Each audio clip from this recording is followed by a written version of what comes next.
દિવાળીના ઉત્સાહમય તહેવારોમાં ગુજરાત રાજ્યના અમરેલી જિલ્લાના ધારી વિસ્તારમાં એક અનોખો નજારો જોવા મળ્યો હતો, જેમાં ગીર જંગલોની નજીક આવેલા ધારીના બજારમાં જંગલી વિસ્તારોમાંથી આવેલા કબીરાજે બજારની ભીડમાં પ્રવેશ કરી લીધો હતો, જેના કારણે તહેવારી વાતાવરણમાં મજા અને આકર્ષણનો અનોખો ખ્યાલ ઉમટ્યો હતો. સિંહ દીપડાના આટાફેરા વચ્ચે આ કબીરાજની લટારથી બજારમાં માનવમેદની વચ્ચે તેઓ આકર્ષણનું કેન્દ્ર બન્યા હતા. તો ધારી જે ગીર નેશનલ પાર્કથી માત્ર 40 કિલોમીટર દૂર આવેલું છે, અહીં વન્યજીવોની હરકતો સામાન્ય છે, પરંતુ દિવાળીના તહેવારી બજારમાં જ્યાં દીવા, મીઠાઈ અને ખરીદીની ધૂમ મચી હતી, ત્યાં કબીરાજની આવક શરૂઆતે લોકોને આશ્ચર્યચકિત કરી દીધા હતા. તો બજારના વેપારીઓ અને ખરીદારો વચ્ચે કપીઓની લટાર અને રમતગમત, ફોટા અને વિડીયોના ધૂમ મચી જવા પામી હતી. તો આ કબીરાજે જેમ માદા કંપીઓ અને તેમના બચ્ચા સામેલ હતા, તો જંગલી વિસ્તારમાંથી ભૂખ્યા થઈને બજાર તરફ આગળ વધ્યા હોવાનું જાણવા મળ્યું હતું. તેઓએ ફળો, મીઠાઈના પેકેટ અને અન્ય વસ્તુઓ પર હાથ માર્યો, જેના કારણે કેટલાક વેપારીઓને નુકસાન પણ પહોંચ્યું હતું. તો સોશિયલ મીડિયા પર આ ઘટનાનો વિડીયો તીવ્ર પ્રતિસાદ મેળવ્યો છે. તો ટ્વિટર અને ફેસબુક પર પણ તેના ઘણા વિડીયો વાયરલ થાય છે, જેમાં કબીરાજની રમતગમત અને લોકોના હળવા પ્રતિસાદ જોવા મળે છે. તો કેટલાક વપરાશકર્તાઓએ તેને દિવાળીનું અનોખો ઉત્સવ ગણાવ્યું છે, જ્યારે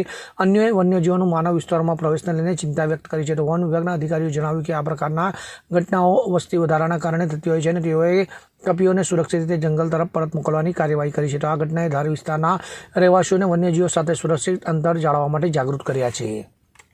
બ્યુરો રિપોર્ટ, CN24 ન્યૂઝ. હવે જુઓ દેશ દુનિયાની તમામ ખબરો તમારી આંગળીના ટેરવે.